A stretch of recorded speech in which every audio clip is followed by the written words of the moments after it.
In today's video, I will be sharing with you what I've seen in my over 20 years of real estate career with the biggest mistakes home sellers make when selling their home. Let's start with the top one. That is overpricing a home for sale. This is one of the most common mistakes I see sellers make. Usually, these are the arguments that I hear why they want to overprice their home. The first one is they want to leave room for negotiation. The thinking is this: if a property is overpriced, there may be more room for negotiation. Buyers may feel they have successfully negotiated a better deal even if they end up paying a price that the seller originally wanted. Let me say this: you have to know your market. What I mean by this is that if you know for a fact that in your market this is how it is, then this might be a good strategy. If home buyers are used to seeing overpriced listings and then negotiating down, then by all means use this strategy. So how would you know if this is the type of market you have?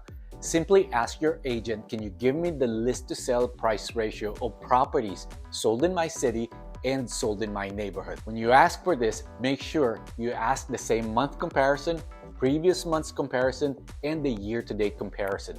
This way, you get a full picture. Here in the Bay Area, in my over 20 years of experience, I find that a majority of the time, this is not true here. What do I mean by this? Most home buyers here tend to shy away from overpriced homes.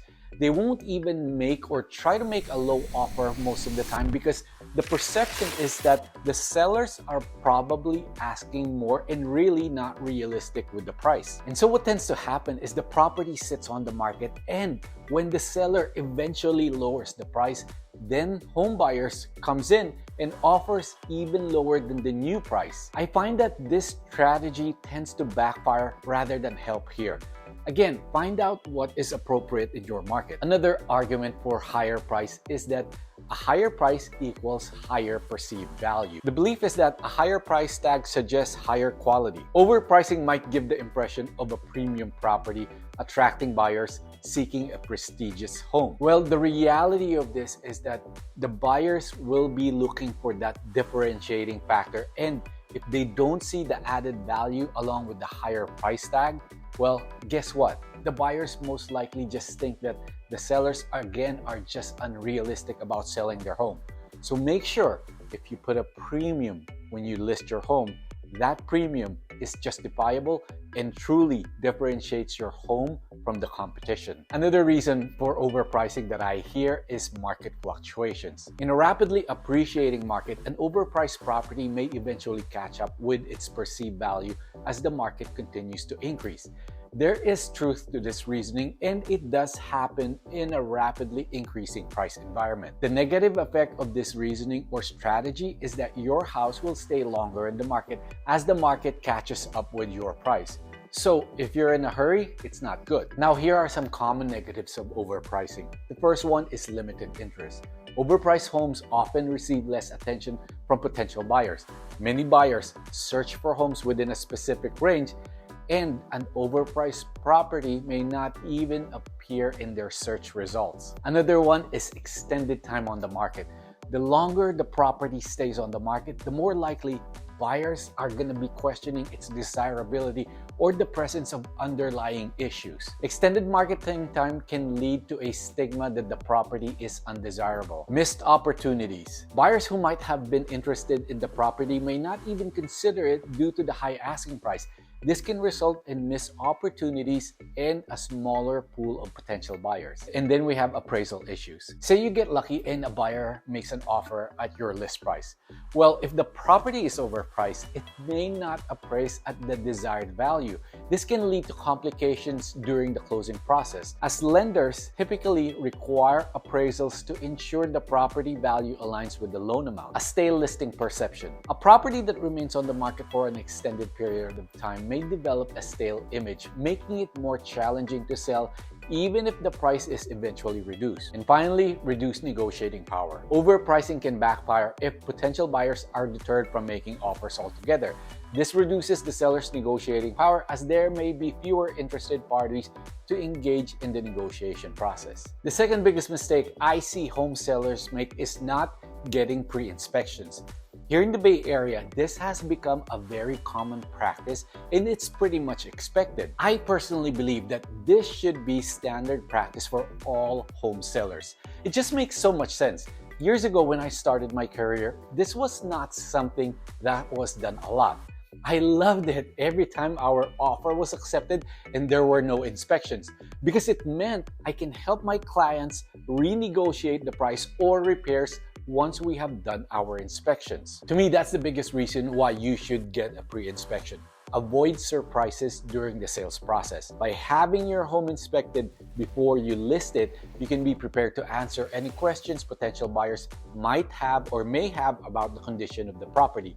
This can help avoid delays and negotiations that could arise if problems are discovered later in the process. Another reason is that you identify potential problems and can make repairs. A pre-inspection can help you identify any potential problems with your home, such as structural defects, roof leaks, or plumbing leaks. This information can be valuable in deciding whether or not to make repairs before you listing your home. If you do decide to make repairs, having a pre-inspection report can help you get estimates from contractors and make informed decisions about the scope and cost of repairs. Another reason, a pre-inspection can help you set a realistic asking price for your home, especially if you will not be doing any repairs.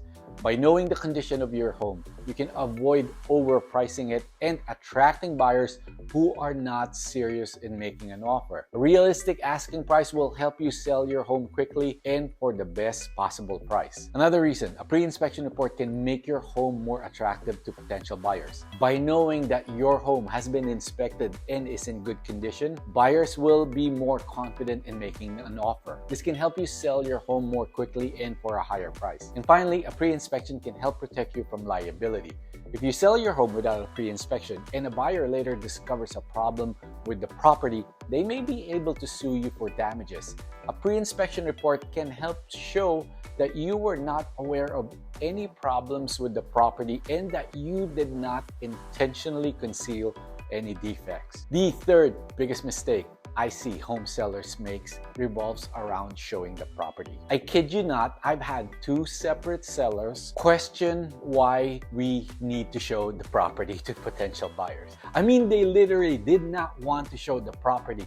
They wanted me to direct them to pictures online and that's it. Now that's the extreme. Somewhere in the middle are sellers that are so rigid about showing their property.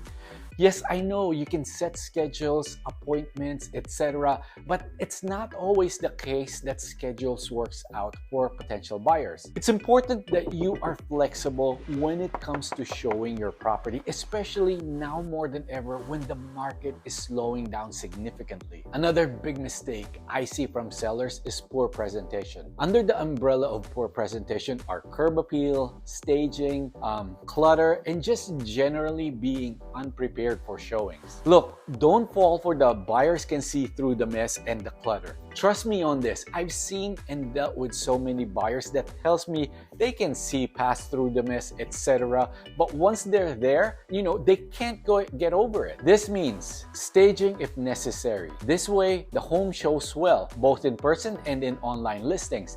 A simple cleaning, decluttering, and a well-lit home goes a long way. By the way, before a buyer even steps foot inside the house, don't forget about curb appeal. The exterior of the home is the first thing potential buyers see. Neglecting curb appeal can lead to a negative perception of the property. Simple landscaping and a well-maintained exterior can make a significant difference. Again, I can't begin to tell you the number of times my clients and I arrive at a property and they see the exterior of the house and immediately tell me, nope, let's go. We don't even want to see the inside. So as a seller, you should always be ready for potential buyers to view the home at various times. Being unprepared for showings or refusing them can discourage serious buyers. Listen, a lot goes into selling a home. I have over 151 things that I do for my sellers, and these 3 things that I just shared with you are just a start. In conclusion, when it comes to selling your home, navigating the intricacies of pricing, pre-inspection, and showcasing the property is just a start and can make all the difference. Avoiding common pitfalls such as overpricing, neglecting pre-inspection, and underestimating the importance of presentation is not just about selling a house. It's about selling a lifestyle and a dream. By setting a realistic price, proactively addressing potential issues through pre-inspections, and presenting your property in the best light, you're not only enhancing its market appeal, but also ensuring a smoother and more successful selling journey. Remember, a well-informed and prepared seller is poised to make the best or the most of every opportunity, creating a win-win scenario for both seller and buyer in the ever-evolving real estate landscape. Hey, thanks for watching, and if you need help buying or selling here in the Bay Area, give us a call, a text, or an email.